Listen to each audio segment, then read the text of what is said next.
Bukan masalah bagi-bagi Tuhan kalau kayak gitu. Nggak ada Tuhan itu dibagi-bagi. Kacau, larinya ke situ. Ada berapa Tuhan? Nggak bisa dibagi sifat. Ada. Perkataan Allah itu Allah nggak? Perkataan Allah itu Allah nggak? Ah, Perkataan firmannya beda. Udah, makanya beda. Sudah saya bilang. Berarti perkataan Firman itu sifat bukan zat. Iya, tapi bagian dari zat. Bagian dari zat. Iya, berarti perkataan Allah, firman Allah, bukan Allah dong. Iya. Oke, sekarang Anda taat kepada Allah. Taat kepada iya, Allah. artinya zatnya yang dituhankan ya, bukan perkataannya yang dituhankan, bukan. Berarti firman Allah bukan firman Tuhan. Kayak gimana sih, bagian dari dia? Iya, Ustaz. Gini. Kalau sekarang Anda mengatakan tadi ya Allah itu adalah zat, itu adalah tahu, iya. Biar nggak usah teman-teman. Ini asik, saya siap gitu. Bodrek satu papan ini pasti habis gitu. Iya, saya udah bahas semenjak dulu yang kayak gini. Nah, sebelum kalian kenal ilmu debat ya, saya udah bahas yang kayak gini. Sama ngototnya sama Bang Major gitu. Enggak, jadi enggak. Saya mau paham juga, Ustaz. Karena kenapa Anda bilang Allah itu kan zat. Jadi perkataannya itu kalau sudah keluar bukan lagi Allah kan? Terus? Jadi perkataannya itu bagian dari Tuhan itu enggak? Bagian, iya, sifat. Oke, berarti firman itu Tuhan. Bukan sepenuhnya kayak gitu. Sifat gimana sih ya? Gimana ya? Makanya itulah ya teman-teman semuanya ya. Tafakkaru fi khalqillah wala tafakkaru fi dzatillah. Pasti mutar gitu. Kita otak terbatas ya, tidak tahu bagaimana zat Tuhan itu ya, karena dilarang kita memikirkannya gitu. Mari pikirkan ya, pikirkan ciptaannya. Karena apa? Otak kita yang kagak nyampai gitu kan? Ada. Kayak gimana?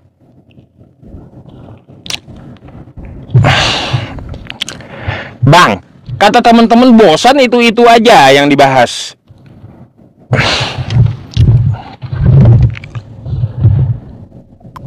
Mik ente itu, Gimana? Bosan itu aja yang dibahas. Yang lain lah, yang lebih unik lah, yang baru kayak gitu. Itu udah lama dibahas itu. Gini aja. Ini Ustaz yang mau bertanya dulu atau saya lagi? Kalau saya nanya boleh ya? Silakan. Ya udah. Tadi saya bertanya tentang masalah dosen, teman-teman. Aku kurang nyambung tadi itu. Ini apa topik Ustaz? Tentang dosen. Iya. Tadi saya bicara diskusi dengan mata pisau. Ya, namanya Pak Mata Pisau gitu. Paulus itu dosen katanya. Bukan cuma Ustaz Ucup. Aku pun baru ini tahu kalau Paulus itu dosen. Iya. Baru tahu juga dia, teman-teman.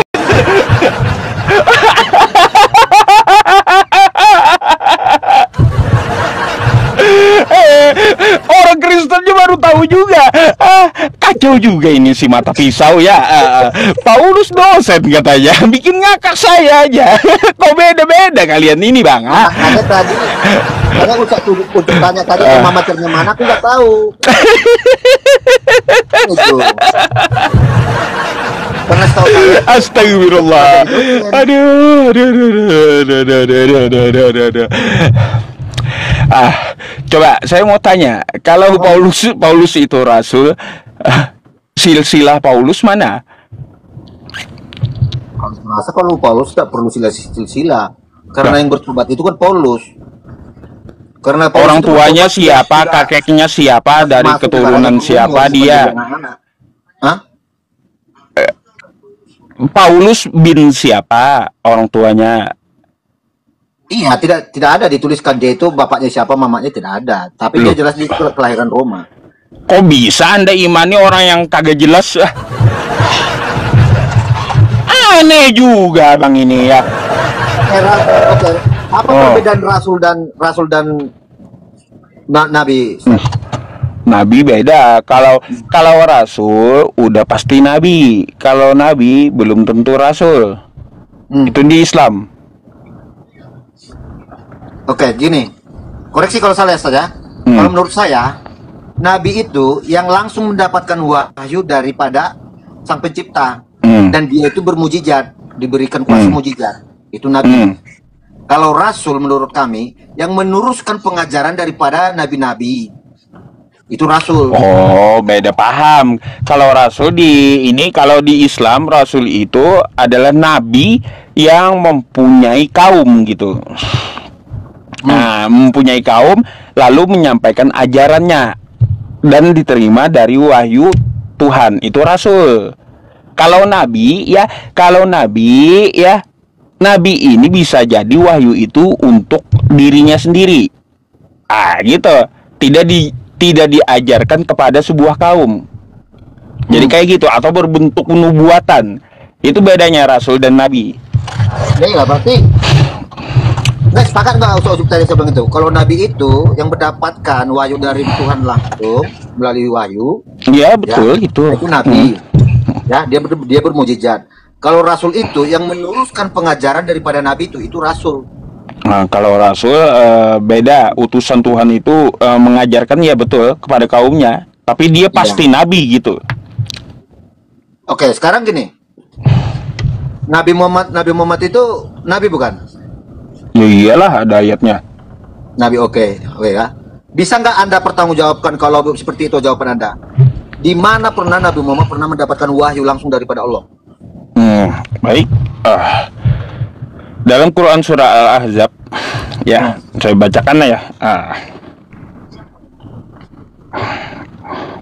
Bentar ya.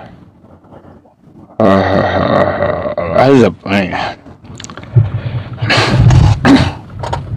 Kita baca aja ya teman-teman ya.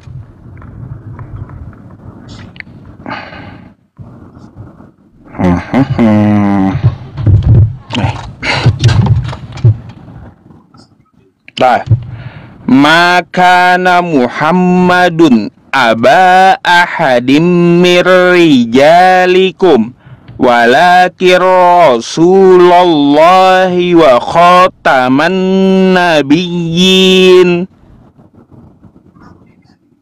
Apa artinya? Bingung Major ya. Bingung Bang ente ya. Muhammad itu ya sekali-sekali bukanlah bapak dari seorang laki-laki di antara kamu, tetapi dia adalah utusan Allah dan penutup para nabi. Oh, ini perkataan Allah kepada Nabi Muhammad langsung. Iya, Allah yang nyatakan. Enggak, ini kan Muhammad ini kan sudah berkata kepada Nabi Muhammad. Tapi kenapa mengatakan tidak ada kata Muhammad lagi? Ini berkata dengan Muhammad. Ya iyalah. Siapa sebenarnya? Nabi Muhammad itu gini bang, dia menyampaikan wahyu ya, tidak mengubah wahyunya. Kalau diubah wahyunya atau dia berdusta, maka dia akan mati gitu. Kalau Allah menurunkan wahyunya tentang diri dia, maka dia harus ucapkan tentang diri dia sendiri. Begitu Nabi Muhammad itu, mulutnya dipakai Allah untuk menyampaikan firman.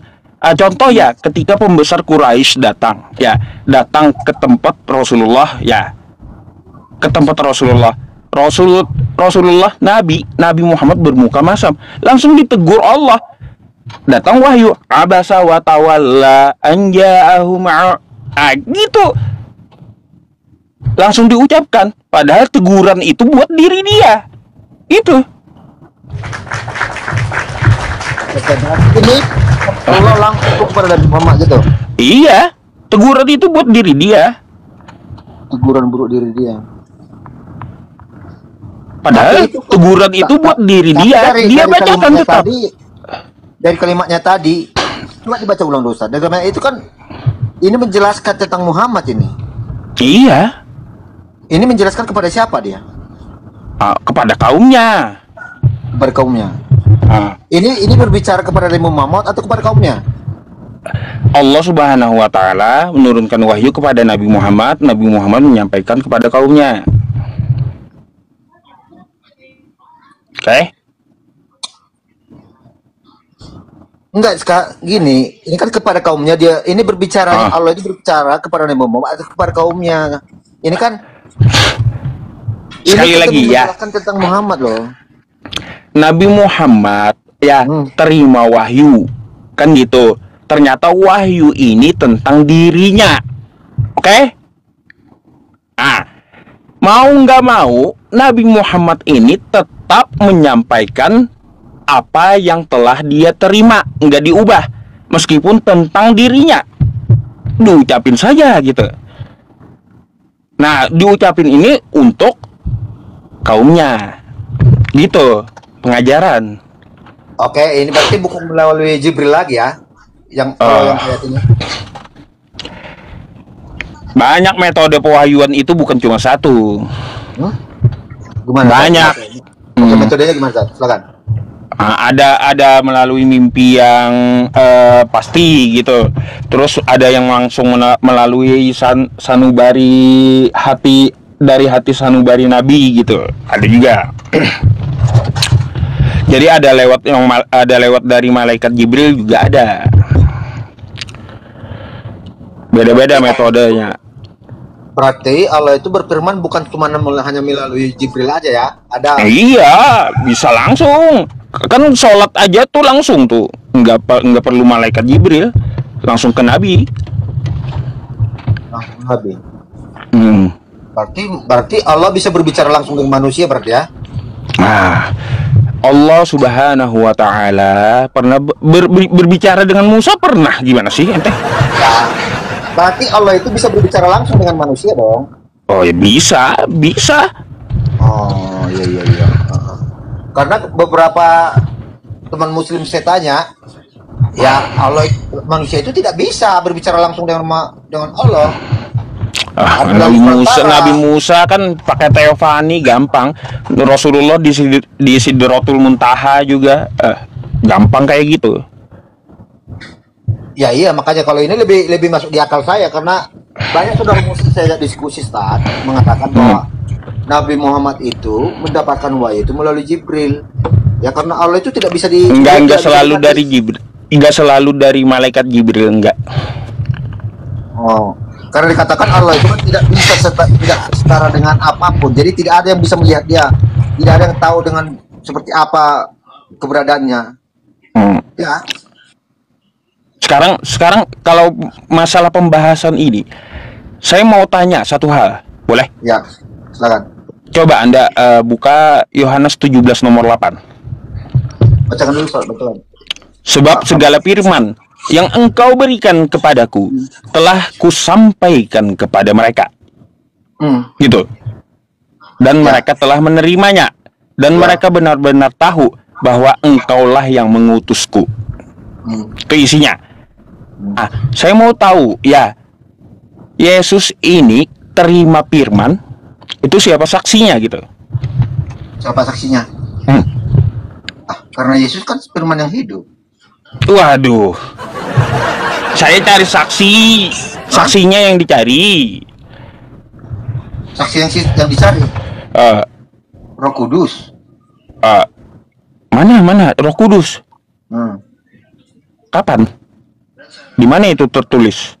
Oke, coba Pak, dibacakan di Yohanes 14 ayat 10, Pak. Yohanes 14 ayat 10. Yohanes 14 ayat 10.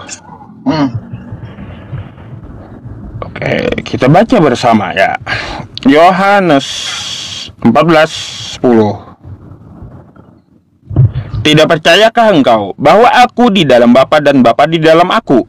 Yang aku katakan kepadamu tidak aku katakan dari diriku sendiri, tetapi Bapa yang diam di dalam aku, dialah yang melakukan pekerjaannya. Atau Oke, berarti Allah Bapa yang bekerja di dalam diri Yesus Kristus. Karena dikatakan di Matius 3 ayat 17, inilah anakku yang kupasih, kepadanya aku berkenan. Siapa saksinya itu? Oke. Saksi itu hanya ada Allah Bapa, ya. Roh Kudus. Waduh, nggak kelihatan semua saksinya juga ya teman-temannya. Iya. Aduh, nggak kelihatan saksinya. Kan gitu. Tadi ada yang nanya siapa saksinya Nabi Muhammad terima wahyu. Ternyata kagak kelihatan juga.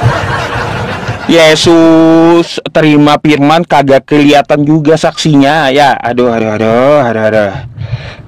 Karena Yesus itu sudah menjadi tempat wadah Allah Bapa berdiam diri untuk menyampaikan firman. Jadi melalui Yesus Kristus Allah berfirman. Seperti tadi yang di Yohanes 14 ayat 10 tadi, Ustaz.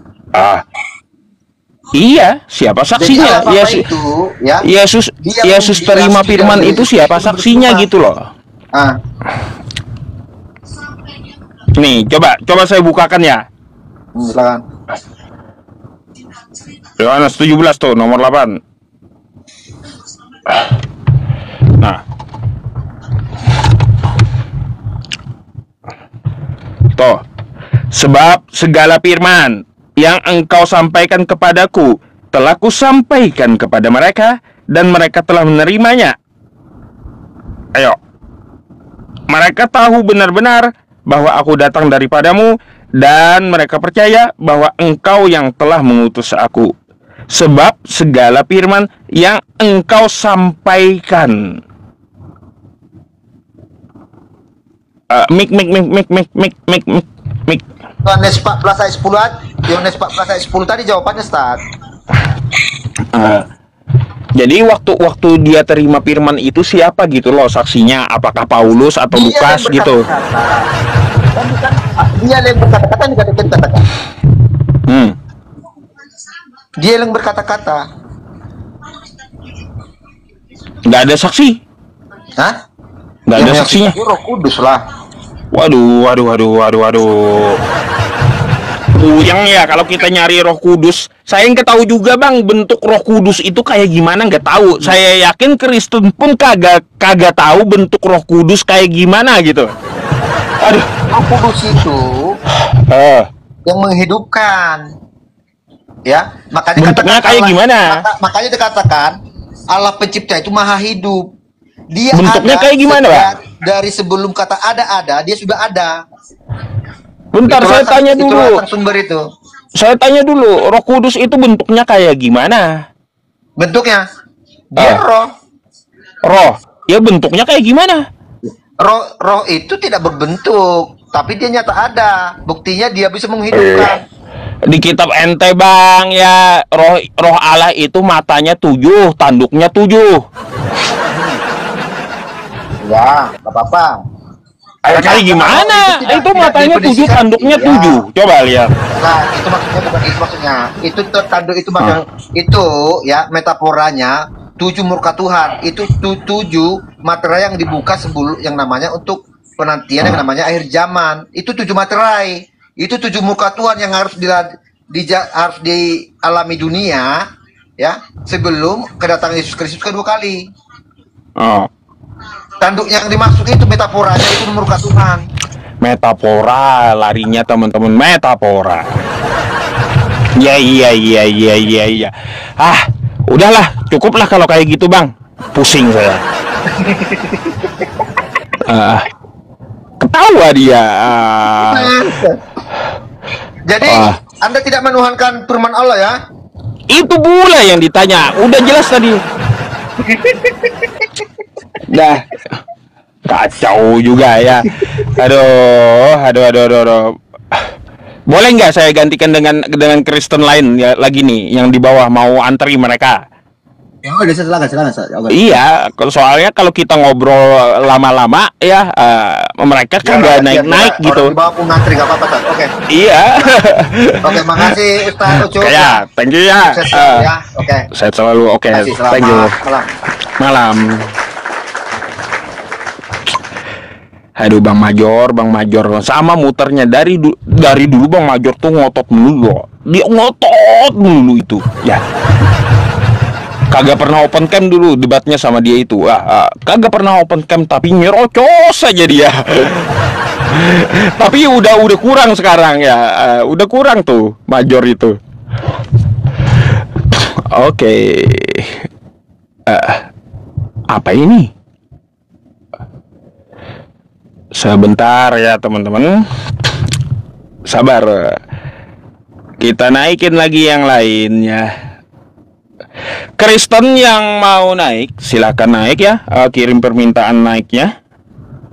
16.000 teman-teman. Di tempat saya 16.400 orang. Di tempat saya masih setengah 12. Lanjut atau ini rungkat. Lanjut atau rungkat?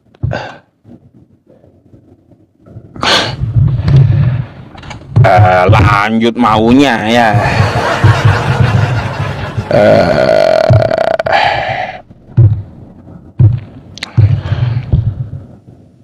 Ina punya GoPay. Halo, selamat malam. 100. Selamat malam. Ya, GoPay dikit. Selamat malam. Ada.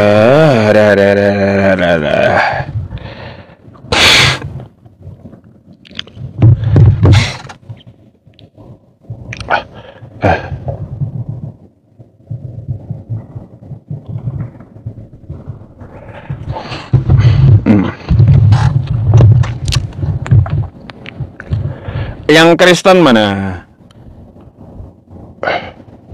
Sebentar ya teman-teman ya. Saya lihat dulu ya nama-namanya.